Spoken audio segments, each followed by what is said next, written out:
ఈ ఉదయకాలము వాక్య ధ్యానము నిమిత్తమై అపోస్తలుడైన పౌలు గలతీయులకు రాసిన పత్రిక 1వ అధ్యాయము 3వ వచనం చూడండి. తండ్రి అయిన దేవుని నుండి మన ప్రభు అయిన యేసుక్రీస్తు నుండి మీకు కృపయు సమాధానమును కలుగును గాక. చదవబడిన వాక్యంలో అపోస్తలుడైన పౌలు శుభవచనాన్ని తెలియజేస్తూ ఉన్నాడు. మన తండ్రి అయిన దేవుని నుండి మన ప్రభు అయిన యేసుక్రీస్తు నుండి కృపయు సమాధానము మీకు కలుగును గాక. దేవుని బిడ్డలారా, సంగమ ప్రార్థనాపూర్వకంగా దేవుని మాటలు వినడానికి ఇష్టపడదాం. మొదటి మాట, మన తండ్రి యొక్క దేవుని కృప. దేవుని బిడ్డలారా, కృప గురించి మనం మాట్లాడాలి అంటే, కృప అనేది అర్హత లేని దానికి లేక అర్హత లేని పరిస్థితుల్లో హక్కుగా మార్చేది కృప అయి ఉన్నది. ఈ దేవుని బిడ్డలారా, కృపేమో మనం పాపంలో ఉండగా, మనం ఇంకను దేవునికి దూరంగా ఉండగా, అర్హత లేకపోయినను, ఎలాంటి అవకాశం లేకపోయినను మనకు ఆయన ప్రభు మనకి ఇచ్చినది కృప అయి ఉన్నది. ఒక మాట మీకు చెప్పాలి అంటే, బైబిల్లో మొట్టమొదట కృపను పొందుకున్నవాడు నోవహు అయి ఉన్నాడు. ఆదికాండము 1వ అధ్యాయం నుంచి చూసుకుంటూ వచ్చినట్లయితే 6 అధ్యాయాల వరకు ఎవరు కూడా కృపను పొందలేదు. యెహోవా నామమున ప్రార్థన చేసిన సేతు ఉన్నాడు, దేవునితో నడిచిన హానోకు ఉన్నాడు, దేవునికి ఇష్టమైన బలులు అర్పించిన హేబేలు ఉన్నాడు, దేవుడే తన స్వస్థతతో చేసిన ఆదాము ఉన్నాడు, నరుడు ఒంటరిగా ఉండుట మంచిది కాదు అని ఒక స్త్రీని చేసిన అవ్వ కూడా ఉన్నది. కానీ వీరెవరు కూడా కృపను పొందుకున్నట్లుగా పరిశుద్ధ గ్రంథములో లిఖించబడలేదు, లేఖనం అలా చెప్పలేదు. మొట్టమొదట బైబిల్లో కృపను పొందుకున్నది నోవాహు ఒక్కడే. చూద్దామా? అయితే నోవాహు యెహోవా దృష్టి యందు కృప పొందినవాడు ఆయన. చాలా జాగ్రత్తగా నా మాటలు గమనించండి. నోవాహు ఏర్పాటు చేయబడిన వాడు, నోవాహు భిన్నమైన జీవితాన్ని ఎన్నుకున్నవాడు, జీవించిన వాడై ఉన్నాడు. దేవుని బిడ్డలారా, నోవాహు దేవునితో నడిచాడు. నోవాహు నీతిమంతుడు, నిందారహితుడు, దేవుని యందు భయభక్తులు కలిగిన వాడు, దేవుని కృపను పొందుకున్నవాడు. దేవుని కృప పొందుకుంటే ఏది అర్హత లేదో, ఏది అవకాశం లేదో దానిని మనకి ప్రభువు అనుగ్రహించేవాడై ఉన్నాడు. మీకు ఇంకా అర్థం కావాలి అంటే, ఒక తల్లి జడ్జి దగ్గర కన్నీరు కారుస్తూ ఉంది, ఏడుస్తుంది, రోదన చేస్తుంది. కారణం ఏమనగా, ప్రియ దేవుని బిడ్డారా, అప్పటికే తన కుమారుడికి ఉరిశిక్ష వేసి, ప్రియ దేవుని బిడ్డారా, ఆ యొక్క న్యాయ తీర్పు నుంచి బయటకు వచ్చాడు. బయటకు వచ్చిన తర్వాత ఆ యొక్క జడ్జితో ఆ తల్లి మాట్లాడుతుందయా, నా కుమారుణ్ణి బ్రతికించు. జడ్జి మాట్లాడుతున్న మాట ఏంటంటే, ఇది ఎలా సాధ్యం? నేను ఎలా అతనిని బ్రతికించగలను? నేను ఎలా అతనిని సేవ్ చేయగలను? జడ్జి చెప్తున్నాడు, అమ్మా, నీ కుమారుడు పాపం చేశాడు, నీ కుమారుడు నేరం చేశాడు, నీ కుమారుడు నరహత్య చేశాడు, నీకు ప్రతిగా నరహత్య చేయాలి. అందుకే నీ కుమారుడు మరణ చేయబడిన చావలసి ఉంది. ఇద్దరికి వాదోపవాదాలు జరుగుతున్నాయి. అతను పాపం చేశాడమ్మా, నిజమేనయ్యా అని అంటుంది. అతను దొంగతనం చేశాడు, నిజమేనయ్యా అని మాట్లాడుతుంది. అతడు చాలా మందిని గాయపరిచాడు, నిజమేనయ్యా అని మాట్లాడుతూ వచ్చింది. అతను నరహత్య కూడా చేశాడు, నిజమే అని చెప్పి మాట్లాడుతుంది. ఇన్ని నేరాలు చేసిన వ్యక్తిని, ఈ శిక్షకు పాత్రుడైన వ్యక్తిని ఎలా తప్పించాలి? నువ్వు తప్పించగలవు. ఎలా తప్పించగలవు అని అంటే, అక్కడ ఆయన మాట్లాడుతున్నాడంటే అర్హత లేదు, కానీ నువ్వు క్షమించగలవు. ఈ ఉదయకాలం మనం గ్రహించవలసింది అదే. ఏ యోగ్యతతో ఇక్కడ ఉన్నాం, ఏ అర్హతతో ఇక్కడ ఉన్నాం, ఏ క్వాలిటీస్ మనకు ఉన్నవి, ఏ పరిశుద్ధత మనకి సంక్రమించింది, మన దగ్గరికి వచ్చింది, ఇవేమీ రాలేదు కదా.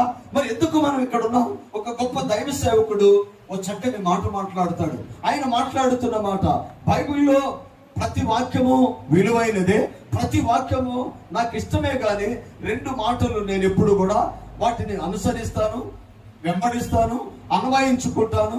ఆ 2 మాటలు నాకు ఇష్టమని ఆయన మాట్లాడతాడు. ఏ మాటలు అంటే, మొదటి మాట కృప, రెండో మాట ఆరాధన. చాలా జాగ్రత్తగా ప్రార్థనా పూర్వకంగా ఉండండి. ఆ దైవ సేవకుడు మాట్లాడుతున్న మాట, మొదటి మాట కృప, రెండో మాట ఆరాధన. కృప కృప కృప. ఆ కృపే ఈ రోజున ఇక్కడి వరకు మనల్ని నడిపించేది ఉంది. అందుకని ఆయన అంటాడు కదా, మొట్టమొదటిది కృప, రెండోది ఆరాధన. ఆరాధన దేవుని బిడ్డలారా, ఎక్కడైతే ఆరాధన చేస్తామో అక్కడ యేసయ్య ఉంటాడో, ఎక్కడైతే యేసయ్య ఉంటాడో అక్కడ కృప స్పష్టంగా, వీరిగా, ఆశీర్వాదకరంగా ప్రతి ఒక్కరిని అది ఆవరించేదై ఉన్నది. కృప ఎవరెవరైతే పొందుకుంటూ వచ్చారో వారు దీవెనకరంగా ఉన్నారు. బైబిల్లో మొట్టమొదటిగా కృపను పొందుకున్నవాడు ప్రియ దేవుని బిడ్డలారా నోవాహు అయితే అత్యధికమైన కృపను పొందుకున్నవాడు దావీదై ఉన్నది. కృపను పొందుకున్నవాడు నోవాహు అయితే అధికమైన కృపను పొందుకున్నవాడు దావీదై ఉన్నాడు. దావీదుని దేవుడు గొర్రెల దొడ్డిలో నుంచి తీసుకొచ్చాడు. దావీదు చాలా భయంకరమైన ప్రియ దేవుని బిడ్డలారా ఆ యొక్క లోకములోనికి వెళ్ళిపోవలసిన వాడు. పలుమార్లు దావీదుని ప్రియ దేవుని బిడ్డలు దేవుడు దర్శిస్తూ వచ్చాడు. పలుమార్లు దావీదుని దేవుడు బలపరుస్తూ వచ్చాడు. దేవుని బిడ్డలారా నోవాహు కృపను పొందుకున్నాడు, దేవుని చిత్తాన్ని నెరవేర్చాడు, వాడను కట్టి ఆ రోజుల్లో అక్కడున్న ప్రజలందరూ లేక ప్రపంచంలో ఉన్న ప్రజలందరూ మరణించినప్పుడు నోవాహు కుటుంబం ఒక్కటే దేవుని కృప పొందుకొని సజీవుల లెక్కలో నిలబడిందై ఉన్నది. అయితే దావీదు అధికమైన కృపను పొందుకున్నవాడై ఉన్నాడు. దేవుడు చూడండి, కీర్తనలు 86వ కీర్తన 13వ వచనం, ప్రభువా నా దేవా నా ఎడల నీవు చూపిన కృప అధికమైనది. ప్రభువా నా దేవా నా ఎడల నీవు చూపిన కృప అధికమైనది. కృప వేరే, అధికమైన కృప వేరే. దేవుని బిడ్డలారా దావి యొక్క నోవాహు జీవితంలో కృపను బట్టి తను, తన భార్య, తన బిడ్డలు, తన కుటుంబాన్ని వేరుపరుచుకున్నాడు, కాపాడుకున్నాడు, రక్షించుకున్నాడు, ఉన్నతమైన స్థితిలో నిలబెట్టుకున్నాడు. అయితే దేవుని బిడ్డలారా నోవాహు కన్నా గొప్పవాడిగా దావీదు కనబడుతున్నాడు. నోవాహుకి కృప అయితే దావీదుకి అధికమైన కృప. దావీదు పాట, దావీదు మాట, దావీదు ప్రార్థన, దావీదు ఆరాధన, దావీదు దేవునితో ఉన్న విధానము ఎంతో గొప్పదై ఉన్నది. దేవుని బిడ్డలారా ఒక మనిషి దీవించబడాలి అంటే, ఒక మనిషి ఉన్నతమైన శిఖరాలకు చేరుకోవాలంటే మొట్టమొదట దేవుని కృప ఉండాలి. దేవుని కృప అంటే దేవుని బిడ్డలారా ఏ అర్హత లేకపోయినా ప్రభువు నిన్ను హక్కుదారుడిగా మార్చి ఆశీర్వదించేవాడు. మనం ప్రాంతంలో అదే చేయాలి. ప్రభువా కృప కాదు, ఏం కావాలి? అధికమైన కృప నాకు కావాలి. దేవుని బిడ్డ ఎక్కడి నుంచి వచ్చాడినా దావీదు గురించి మాట్లాడుతూ అంటాడు కదా, నేను అతనిని గొర్రెల దొడ్డిలో నుంచి బయటికి తీసుకొని వచ్చాను అంటాడు. దేవుని బిడ్డలారా ఎంతగా దేవుడు దావీదుని హెచ్చిస్తూ వచ్చాడంటే, ఈ లోకములో మనుషులు ఎవరు కూడా అంత ఉన్నతమైన స్థితిని చూడలేదు. అట్టి రీతిగా దేవుడు దీవించాడు. రాజులు ఉన్నారండి, నాయకులు ఉన్నారు. ఆమేన్. మన దగ్గర చాలా మంది గొప్ప గొప్ప పనులు చేస్తున్న వారు ఉన్నారు. దేవుని బిడ్డలారా జోసఫ్ గారు వ్యాపారం చేస్తారు, యేసురత్నం గారు ఉద్యోగం చేస్తారు, సీను గారు వ్యాపారం చేస్తారు. తర్వాత ఇలా చెప్పుకుంటూ పోతే మీ జీవనోపాధి కోసం ఎన్నో వ్యాపారాలు, ఉద్యోగాలు చేస్తున్నారు, నాయకులు ఉన్నారు, గొప్ప వాళ్ళు ఉన్నారు. కానీ దావీదును చూస్తే వీళ్ళందరికన్నా అధికమైన కృపను పొందుకున్నవాడు. మనం కృప పొందుకున్నాం, అర్హత లేదు, మనకి అర్హత లేదు. ఒక్కసారి ఇప్పుడు దేవుని బిడ్డలారా మన జీవితంలో మనం ఆలోచన చేస్తే ఏముంది? ఆయన కృప మనకు ఉంది. ఈ రోజున ఇప్పుడు దేవుని బిడ్డలారా ఈ మందిరంలో సజీవుల లెక్కలో ఉన్నాము కనుక, ఉన్నాము అంటే అది ఆయన మన పట్ల చూపిన కృప ఉన్నది. అర్హత లేనిది ఇచ్చేది కృప. మనం కృపను పొందుకున్నాం. దేవుని బిడ్డలారా ఒక్కసారి మిమ్మల్ని మీరు చూస్తే, మీ అన్నదమ్ముల్లో, మీ అక్క చెల్లెళ్ళలో దేవుడు నిన్ను ఇక్కడ నిలబెట్టుకున్నాడు, దేవుడు నీ తలెత్తాడు, నిన్ను ఆశీర్వాదకరంగా మార్చాడు. అది కృపే, అది కృపే. దేవుని బిడ్డలారా, నీ బంధువులు, నీ రక్త సంబంధికులు, నీకు సంబంధించిన వాళ్ళందరూ కూడా ఈ కృపను పొందుకోలేదు. నీవు, నీ బిడ్డలు, నీ కుటుంబం ఈ కృపను పొందుకున్నారు. అది కేవలం యేసయ్య నీకు ఇచ్చిన ఉచితమైన కృప. దేవుని బిడ్డలారా, పాపములో నుంచి ప్రత్యేకపరిచాడు. మన సహోదరుల కన్నా ప్రత్యేకపరిచాడు. మన బంధువుల కన్నా ప్రత్యేకపరిచాడు.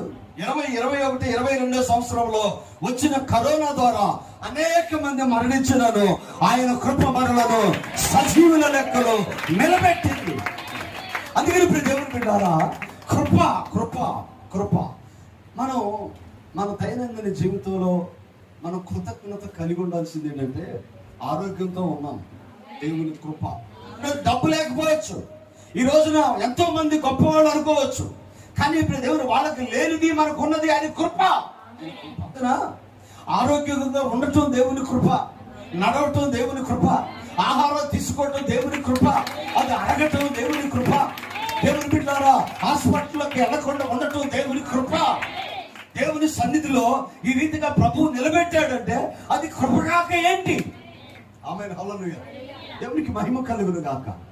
దైవ సన్నిధిలో ప్రియ దేవుని బిడ్డలారా, బైబిల్లో మనం చూసుకుంటూ పోతే సేవకులు కాకుండా ఒక సామాన్యమైన జీవితం భక్తిగా జీవించి ఉన్నతమైన స్థితిలో చేరుకున్న వారు మీకు మచ్చుకు ముగ్గురిని చూపిస్తాను. మొదటి వాడు అబ్రహాము. ఇతని సేవకుడు కాదు, కేవలం దేవుని ఎరిగి దేవుని తెలుసుకొని దేవుని విశ్వాస జీవితంలో ప్రభువుని వెంబడించిన వాడు. ఆయన రాజు కాదు, ఆయన సేవకుడు కాదు, ఆయన మామూలు సామాన్యమైన జీవితాన్ని జీవించిన వాడు. అబ్రహాముని దేవుడు ఎంతగా ఆశీర్వదించాడో మీకు తెలుసు. పలు సందర్భాలలో అబ్రహాముని గురించి ప్రస్తావన చేయకుండా వర్తమానాలు ముగియవు. కారణం ఏంటంటే విశ్వాసులకు తండ్రి, విశ్వాస వీరుడు, విశ్వాసానికి జనకుడు. బిడ్డలారా, అబ్రహాము దేవుని నమ్మెను, అది అతనికి నీతిగా ఎంచబడెను అన్నమాట. రెండోవాడు యాకోబు జీవితం పరిపూర్ణమైన జీవితం. ఎటు నుంచి చూసినా యాకోబుని దేవుడు ఇశ్రాయేలుగా మార్చుకున్నాడు. ఈ రోజున ప్రియ దేవుని బిడ్డారా, ఇశ్రాయేలు దేశము ప్రపంచంలో ఒక తలగా నిలబెట్టింది. అది దేవుని కృపయున్నది. మొదటివాడు అబ్రహాము, రెండోవాడు యాకోబు, మూడోవాడు దావీదు. ఎక్కడవాడండి దావీదు? ఎక్కడి వాడు? దేవుని బిడ్డ. ఆ మాటలు చాలా జాగ్రత్తగా గమనించాలి. యెషయాకి 8 మంది కుమారులు అయితే చిన్నవాడి.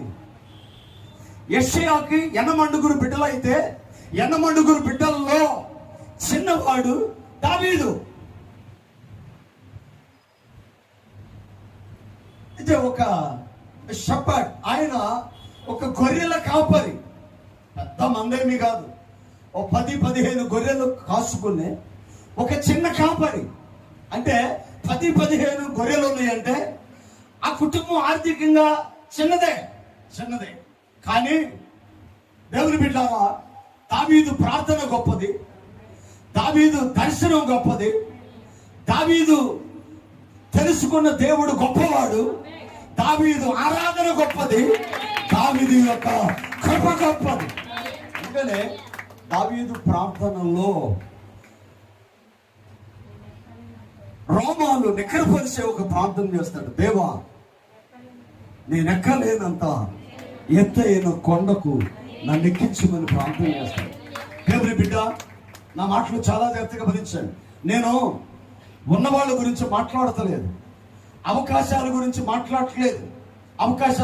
మాట్లాడట్లేదు. అలాగే ప్రియ దేవుని బిడ్డలారా, అన్ని ఉండి అభివృద్ధి అయిన వాళ్ళ గురించి నేను మాట్లాడట్లేదు. ఎవరి గురించి మాట్లాడుతున్నానంటే ఏమీ లేకుండా ప్రభు దగ్గరకు వచ్చి ప్రభువుని కృపను పొందుకున్న ఉన్నతంగా ఆశీర్వదించబడిన వారి గురించి నేను మాట్లాడుతున్నాను. కృప ఉంటే దేవుని యొక్క దీవెన ఎలా ఉంటుందో చూపి. దేవుని బిడ్డలారా, కృప ఉంటే కుటుంబాన్ని రక్షించుకున్నాడు, దీవెనకరంగా ఉన్నాడు, ఉన్నతమైన స్థితిలో దేవుని బిడ్డ నోవాహును నిలబెట్టాడు. ఆ జనరేషన్ లో ఉన్న వారు అందరూ చనిపోయారు, నోవాహు కుటుంబం ఒక్కటే దేవుని కృపను పొందుకుంది. 2 సమూయేలు గ్రంథము 7వ అధ్యాయము 14వ వచనం చూడండి. నేను అతనికి తండ్రినై ఉండును, అతడు నాకు కుమారుడై ఉండును. అతడు పాపము చేసిన ఎడల నరుల దండముతోను మనుషులకు తగులు దెబ్బలతోను అతనిని నేను శిక్షిస్తాను. దావీదుని దేవుడు పిలుచుకున్నాడు, కానీ పిలుపులో ఉన్న విధానాన్ని తెలియజేస్తున్నాడు. ఏమంటున్నాడంటే అతనికి కృప చూపించాడు. ఆయన గొర్రెల దొడ్లో నుంచి పిలుచుకున్నాడు, రాజును చేశాడు, ఉన్నతంగా నిలబెట్టాడు. అతడు తప్పు చేస్తే దేవుని కృపకున్న గొప్పతనం ఏంటో తెలుసు. దేవుని కృపకున్న గొప్పతనం ఏంటంటే నువ్వు తప్పు చేసిన దేవుడు దెబ్బ కొట్టి మరలా తీసుకొస్తాడు.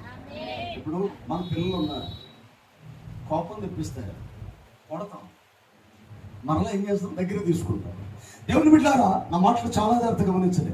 కృప అంటే అదే, కృప అంటే అదే. నీ బిడ్డను నువ్వు ఎలా ప్రేమిస్తావో యేసయ్య నిన్ను అలాగే ప్రేమిస్తాడు.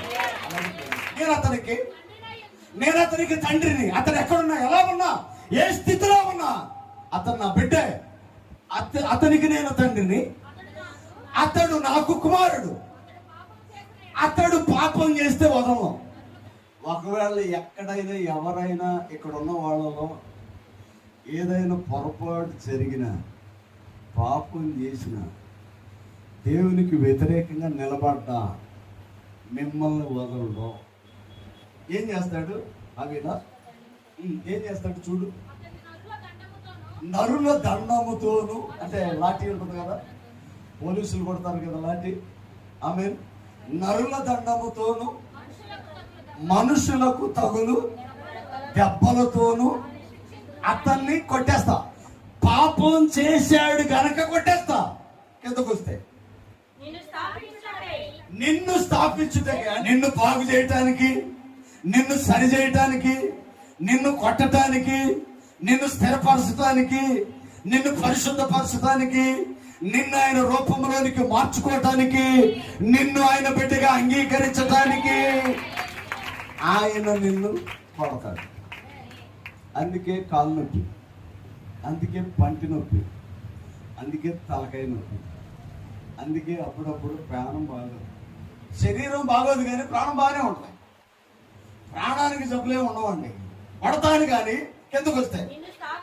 నిన్ను స్థాపించుటకై నేను కొట్టివేసిన, నిన్ను స్థిరపరచడానికి, నిన్ను బలపరచడానికి, నిన్ను హెచ్చించటానికి, నీ ప్రార్థన చూసి, నీ మారు మనసు చూసి, నీ తగ్గింపు స్వభావం చూసి, నీ కన్నీరు చూసి, నీ వేదన చూసి నేను నిన్ను ఎన్నుకున్నా. నీకేం అర్హత లేదు. నేను నిన్ను ఎన్నుకున్నా. నిన్ను ఎన్నుకోవడానికి ఒకడు ఉద్యోగం తీసేశా. నిన్ను ఎన్నుకోవటానికి వాడు ఇల్లు తీసి నీకు ఇచ్చా. నిన్ను ఎన్నుకోవటానికి ఎవడో ఆహారం నీకు పెట్టా. నిన్ను ఎన్నుకోవటానికి ఒకరిని నేను నష్టపరిచా. నిన్ను ఎన్నుకోవటానికి, నిన్ను స్థిరపరచడానికి, నిన్ను పోషించటానికి ఒకడిని నేను తృణీకరించా. దేవుని బిడ్డ,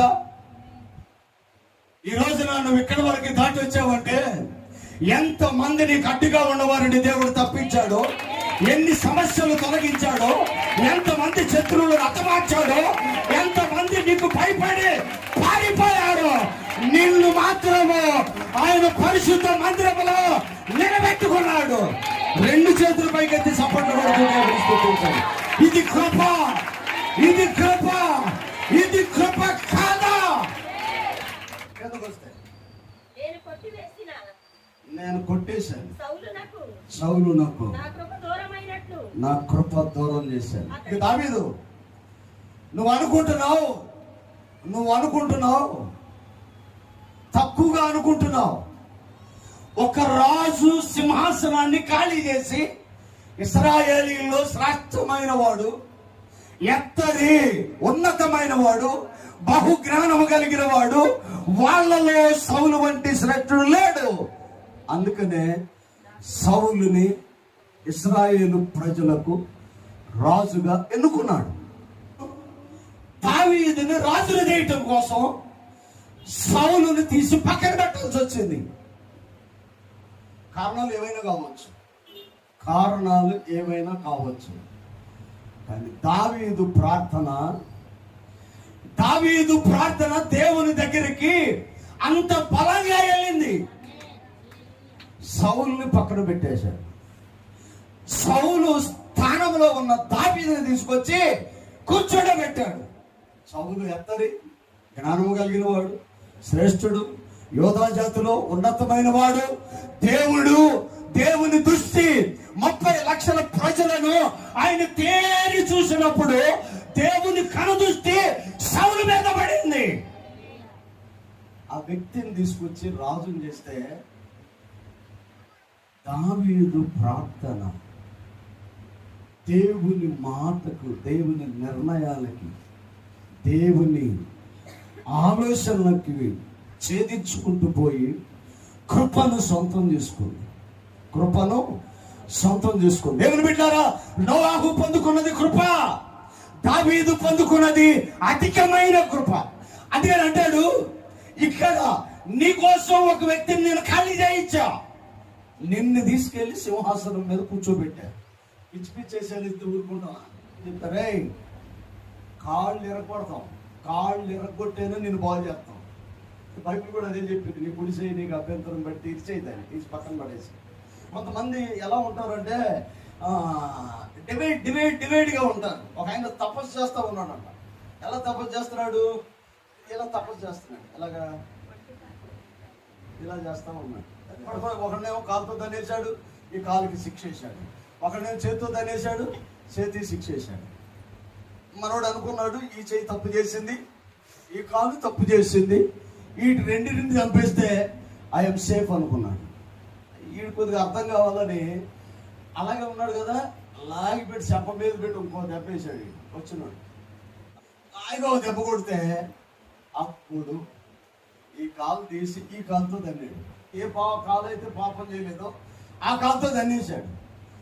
అదే ఇప్పుడు ఏ కాలుతో దన్నేవరా అంటే ఈ కాలుతో దన్నాను. ఇప్పుడు ఏం చేయాలి?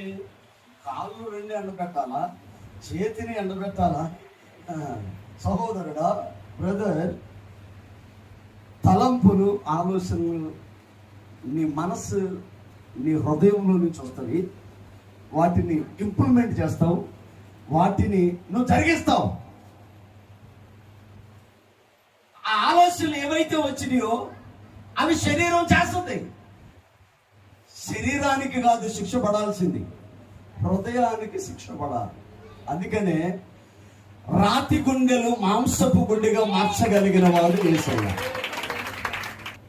ఇక్కడ అంటున్న మాట ఏంటంటే, నిన్ను ఇక్కడ వరకు తీసుకురావడానికి చాలా మందిని ఖాళీ చేయించుకుంటూ వచ్చా. నీ అన్నకన్నా గొప్పడువే ఏంటి, నీ అక్కకన్నా గొప్పడువే ఏంటి, నీ తల్లిదండ్రుల కన్నా గొప్పడువే ఏంటి, నీ కులంలో నీకన్నా గొప్పడు ఎవరు లేడా ఏంటి? నిన్నెందుకు ఇక్కడ తీసుకొచ్చాడు? నిన్నెందుకు ఇక్కడ కూర్చోబెట్టాడు? నిన్నెందుకు ఆరోగ్యంగా ఉంచాడు? కరోనాలు తప్పించాడా? జబ్బులు తప్పించాడా? బలహీనతలు తీసేశాడా? కరువులు తీసాడా? అవమానాలు తీసాడా? నిందలు తొలగించాడా? పాపపు లోతు మీదకి వెళుతున్నప్పుడు లాక్కొని బయటకు తీసుకొచ్చాడా? ఇది కృప కాదా? ఇది కృప కాదా? ఎవరు బిడ్డారా, ఆయన అంటాడు, నిన్ను స్థాపించుటకు నేను ఒక్కడిని నష్టపరచా. నువ్వు దారి తప్పితే నేను ఊరుకోను, కొడతాను, నిన్ను గాయపరుస్తాను. ఎందుకంటే నీ కోసం నేను చాలా మంది నష్టపరిచా. ఇంకా కిందకు వస్తే, సౌలుకి దూరం చేసిన నా కృపను దావీదుకి దూరం చేయను. ఈ రోజు మిమ్మల్ని నిలబెట్టిన ఆయన కృప, ఈ రోజు ఇక్కడ ఉంచింది ఆయన కృప. ఈ రోజు నువ్వు నడవగలుగుతున్నావు అంటే ఆయన కృప. ప్రార్థన చేయకపోయినా, పలకరించకపోయినా, మందిరానికి వెళ్ళకపోయినా బాగానే ఉందలే అని నువ్వు అనుకుంటున్నావు. కానీ ఒక్కసారి వేస్తాడు ఎక్కడో ఒకసారి. ఏంటి? ఎందుకు? విడిచిపెట్టడం కోసం వేయడు, నిన్ను ఇక్కడ వరకు తీసుకురావటం కోసం ఎంతో మందిని ఓడించి నిన్ను గెలుపు వైపు నడిపించిన వాడు నా యేసయ్య ఉన్నాడు. అందుకే దేవుని బిడ్డారా, దావీదుకి అధికమైన కృపను, దేవా యెహోవా నాకు నీవు అధికమైన కృపనిచ్చావు అని అంటాడు. 18 నుంచి చూడనా. దావీదు దావీదు రాజు లోపలికి ప్రవేశించి యెహోవా సన్నిధిని కూర్చుండి ఈలాగు ప్రార్థన చేశాడు. చాలా జాగ్రత్తగా గమనించాడు. దేవుని బిడ్డలారా, నా మాటలు చాలా జాగ్రత్తగా గమనించాడు. దావీదు జీవితంలో మనకు చూసినట్లయితే రోజుకి ముమ్మారు ప్రార్థన చేసేవాడు. గొర్రెల కాపరిగా ఉన్నప్పుడు రాజు అయిన తర్వాత దినమునకు 7 మార్లు ప్రార్థన చేసేవాడు. ఇంకా కొంతమంది వ్యాఖ్యానకర్తలు ఏమంటారంటే 3 సార్లు ప్రార్థన చేస్తూనే 7 సార్లు దేవుని స్తుతించేవాడు. 3, 7, 10 సార్లు. 10 సార్లు పర్ డే దేవుని సన్నిధికి దగ్గరగా ఉండేవాడు కాదు.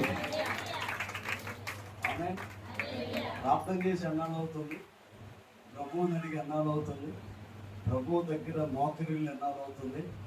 ప్రభు సన్నిధిలో నీకు ఇచ్చిన రక్షణ, నీకు ఇచ్చిన కృప, నీకు ఇచ్చిన బిడ్డలు, మీ వ్యక్తిగత ప్రార్థనల్లో మీరు ఒక్క విషయాన్ని మీరు ఎప్పుడు మర్చిపోకూడదు. ఏదైనా ఒక రోజు, వారంలో ఒక రోజా, రోజులో కాసేపా, లేకపోతే మీ ప్రార్థనల గంట అయితే ఓ 10 నిమిషాల కేటాయించండి. నువ్వు ఎక్కడి నుంచి వచ్చావు, నీ జీవితం ఏంటి, నువ్వు ఎలా ఉన్నావు, ఎలా ఉన్నప్పుడు దేవుడు నిన్ను పిలుచుకున్నాడు. మళ్ళీ కింద నా ప్రభువా యెహోవా, ఎంతగా నీవు నన్ను హెచ్చించేటప్పుడు నేను పలుమార్లు నా జీవితంలో నన్ను కదిలించే మాట ఈ మాట నేను చదివిన ప్రతిసారి ఎమోషనల్ అయిపోతుంది. ఒక్కసారి చూసుకుంటేనండి భయంకరమైన పరిస్థితుల్లో నుంచి దేవుడు మనం తీసుకొచ్చాడు. దావీదు కదా, ఇది సింహాసనం, ఇక్కడ పెద్దల సభ, జ్ఞానులు, పరిచయులు, కవులు, సామంతులు, సేనాధిపతులు, అధికారులు ఉండే సభ, రాజసింహాసనం, అటు ఇటు ఉన్నతమైన దేవులు, భటులు. దావీదు సింహాసనానికి వెనక ఒక ప్రేయర్ హాల్ ఉంటుందంట. అందులోనికి వెళ్ళి మోకరిస్తాడంట. అందులో ఏముంటుందని ఒక రోజు ఆయన చూస్తే, ఆయన గొర్రెల కాపురిగా ఉన్నప్పుడు ఆయన చేబూలిన కర్ర, ఆయన గొర్రెల కాపురిగా ఉన్నప్పుడు ఆయన ధరించిన కమ్మలి, ఆయన గొర్రెల కాపరిగా ఉన్నప్పుడు ఆయన పాదములకు చెప్పులు తెగిపోయి మాసిపోయి, వాటన్నిటినీ మర్చిపోకుండా ఆ ప్రేయర్ హాల్లో పెట్టుకున్నాడు. ఏమండి, లోపలికి వెళ్తే బయటకు వస్తే రాజే కానీ లోపలికి వెళ్తే గతం గుర్తున్నా, కృతజ్ఞత కదా ఉండేది. నీ ప్రార్థన గదిలో అది ఉండాలండి. నీ ప్రార్థన గదిలో అది ఉండాలి. నీ ప్రార్థన గదిలో కృతజ్ఞత లేకపోతే నువ్వు బహిరంగంగా దీవించబడు. నీ ప్రార్థన గదిలో కన్నీరు లేకపోతే నువ్వు బహిరంగంగా కనపరచబడు. నువ్వు ప్రార్థన గదిలో ప్రభు మోకాళ్ళ దగ్గర లేకపోతే బయట నిన్ను వాడుకోడు. బయట నిన్ను వాడుకోడు. ఇక్కడికి వెళ్ళి చేస్తున్న ప్రార్థన ఇది. ప్రభువా యెహోవా, ఎంతగా నీవు నన్ను హెచ్చించుతా. ఒకరోజు శాంతినగరం వెళ్ళా, ప్రార్థన చేసాము, వచ్చాము. ఆత్మీయంగా బలపడటానికి వాడు ఎదుగుతున్న ఆ సమయంలో తండ్రి కొడుకు ఇద్దరు ఎక్కడో పనికి వెళ్ళి వాళ్ళు ఆ తిరుపతి ఆ ఏరియా నుంచి బస్సులో వస్తూ ఉంటే యాక్సిడెంట్ జరిగింది. నమ్మండి, ఆ యాక్సిడెంట్ ఫొటోస్ అవన్నీ నాకు చూపించారు. బస్సు డ్యామేజ్ అయిన విధానం ఎలా ఉందంటే, మొత్తం ఎదర సీట్లన్నీ నెట్టుకుంటూ వచ్చేసి తండ్రి కొడుకు ఆ మధ్య సీట్లో ఎక్కడ ఉన్నారు, అక్కడ వరకు ముందున్న వాళ్ళందరూ చనిపోయారు, వాళ్ళిద్దరూ బ్రతికారు. సపోర్ట్ కొడుతుంటే ఇది గొప్ప కాదా? నేను వెళ్తేనండి వాళ్ళు ఏడుస్తున్నారు, చిన్న పిల్లలు ఏడుస్తున్నట్టు ఏడుస్తూ ఉన్నారు. ఆ ముందు సీట్లో ఉన్నవాళ్ళు వీళ్ళకన్నా అధికుల, వీళ్ళకన్నా గొప్ప వాళ్ళు అయి ఉండొచ్చు, అధికులు కూడా అయి ఉండొచ్చు. కానీ వీళ్ళు ఎందుకు బ్రతికారు? ఆయన కృప వాళ్ళకు తోడుగా ఉంది అంతే. ఈ రోజు ఇక్కడ నిలబడ్డాలంటే దేవుని కృపగా ఏంటి, కృపగా ఏంటండి? అందుకని ప్రభువా యెహోవా ఇంతగా నీవు నన్ను హెచ్చించుటకు. ఇది ఇక్కడ కాదు, రాజసింహాసనం మీద కాదు, ప్రార్థనా గదిలో దావీదు చేసిన ప్రార్థన. దేవుని కృప, అధికమైన కృప. ప్రభువా యెహోవా, యెహోవా సజీవుల లెక్కలో ఉంచినందుకు నిలుస్తాను. ఇలాంటి ప్రార్థనలు మనకు కావాలండి. ఇలాంటి ప్రార్థనలు మీరు ఎప్పుడైతే కృతజ్ఞత కలిగి ఉంటారో, దేవుడు నీ జీవితంలో ఏది నష్టంగా ఉందో దానిని ఆశీర్వాదకరంగా మార్చేవాడు. అధికమైన కృప, అధికమైన కృపను దావీదుకు దేవుడు అనుగ్రహించాడు. అంతా అయిన తర్వాత, ఈ ప్రార్థన అయిన తర్వాత ఒక చరిత్రక ఆధారాలను బట్టి ఒక మేధావి అన్న మాట ఏంటంటే, ఈ ప్రార్థన చేసి ఒకసారి చదువునానా అది మణి. నా ప్రభువా యెహోవా ఎంతగా నీవు నన్ను హెచ్చించుటకు నేనెంతటి వాడును, నా కుటుంబము ఏ పాటిది హెచ్చుగా చేసినందది నీ దృష్టికి కొంచెమే. మానవుల పద్ధతిని బట్టి బహుకాలము గడిచిన తర్వాత నీ దాసుడనైనా నా సంతానమును కలగబోవు దాని గురించి నీవు సెలవిచ్చి ఉన్నావు. యెహోవా నా ప్రభువా దావీదు అను నీతో ఏమి చెప్పుకొందును? నీ దాసుడనైన నన్ను నీవు ఎరిగి ఉన్నావు. నీ వాక్కును బట్టి నీ ఇష్టానుసారంగా ఘనకార్యములు జరిగించి నీ దాసుడు నాకు దీన్ని తెలియజేసి ఈ ప్రార్థన చేసిన తర్వాత, ప్రభువా ఎంతగా నీవు నన్ను హెచ్చించుటకు నేనే పాటి వాడిని అని అంటూ, నా వంశంలో నా కుటుంబంలో కలగబోవు దానిని అంటే, దావీదు నువ్వు మరణించిన తర్వాత నీ గర్భములో నుంచి పుట్టిన కుమారుల్లో ఒకరిని నేను వాడుకుంటాను. నీ సింహాసనము పరలోకములో ఉండక మానదు. దావీదు సింహాసనము పరలోకములో కూడా ఉన్నది. భర్తమై పిలుస్తాడు, దావీదు కుమారుడు యేసు నన్ను కరుణించు. చప్పట్లు కొడుతూ దేవుని స్తుతించాడు. ప్రభు కృప మనతో ఉన్నది. ఆయన మనలను విడిచిపెట్టలేదు. ఈ ప్రార్థన చేసిన తర్వాత 3 సంవత్సరాలు దావీదు మౌని అయిపోయాడంట. ఎవరితో మాట్లాడలేదు, మౌనంగా అయిపోయి కృతజ్ఞత భావముతో ఆయన ఉన్నాడు. ఆ తర్వాత 28 చూడను. యెహోవా నా ప్రభువా మేలు దయచేయుదునని నీవు నీ దాసుడనైనా నాకు సెలవిచ్చుచున్నావు. నీవు దేవుడవు గనుక నీ మాట సత్యము. దయచేసి నీ దాసుడనైనా నా కుటుంబము నిత్యము నీ సన్నిధిని ఉండునట్లుగా దానిని ఆశీర్వదించు. దీనికి ముందు ఒక్క వచనాన్ని చూపించి నేను ప్రార్థన చేస్తాను. 11 నుంచి ఉన్నానా? నీ శత్రువుల మీద నీకు జయమిచ్చి నీకు నెమ్మది కలగజేసి మరియు యెహోవానగు నేను నీకు తెలియజేయనదేమనగా, నేను నీకు సంతానము కలగజేసి నీ దినములు సంపూర్ణ మగునప్పుడు నీవు నీ పితరులతో కూడా నిద్రించిన తర్వాత నీ గర్భములో నుండి వచ్చిన నీ సంతతిని హెచ్చించి రాజ్యమును అతనికి స్థిరపరుతును. దేవుని బిడ్డలారా, నా మాటలు చాలా జాగ్రత్తగా ఉన్నాయి. దావీదు కుమారుడైన సొలొమోను కుమారుడు తర్వాత అక్కడ నుంచి యేసు ప్రభువుని తీసుకొని వచ్చారు. దేవుని సన్నిధిలో నువ్వు ఉన్నప్పుడు ఆయన నిన్ను విడిచిపెట్టేవాడు కాదు. ఇప్పుడు దావీదు సింహాసనం ఎక్కడుందో తెలుసా? పరలోకములో ఉంది. మనము దావీదు సింహాసనం మీద నుంచి దేవుడు సంఘానికి తీర్పుని తీర్చబోతూ ఉన్నాడు. దావీదు సింహాసనం మీద ఆయన ఆసీనుడై ఉన్నవాడై ఉన్నాడు. అందుకని అంటాడు ప్రభువా యెహోవా నీవు ఇంత గొప్పగా నీవు నన్ను హెచ్చించుటకు నేను ఏ పార్టీ వాడిని ప్రభువా అనని ఆయన ప్రార్థన చేస్తాడు. ఆ కుటుంబాన్ని గురించి కూడా ఆయన అద్భుతమైన మాటలు మాట్లాడుతూ వచ్చాడు. నిత్యము నా కుటుంబం నీలో ఉండునట్లుగా దానిని ఆశీర్వదించింది. దేవుని బిడ్డలారా, ఈ రోజున మనం సజీవుల లెక్కలో ఉన్నామంటే అది దేవుని కృప.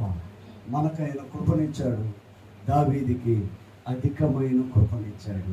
దేవుని బిడ్డలారా, నువ్వు నిలబడి చూడు, ఇప్పుడు మనకున్నది కృప. నువ్వు నిలబడి చూడు, అధికమైన కృపను కూడా దేవుడు నీకు అనుగ్రహిస్తాడు. తల వంచండి ప్రార్థన. నమ్మకమైన దేవ, సత్య స్వరూపి, ఘనహీనులను ఘనముగా మార్చువాడా, కృపా సమృద్ధినిచ్చువాడా, నీకు మహిమ. యేసయ్య, 7వ నెలలోనికి మీరు మమ్మల్ని నడిపించారు. 7వ నెల బిడ్డలందరినీ నీ చేతికి అప్పగిస్తూ ఉన్నాను.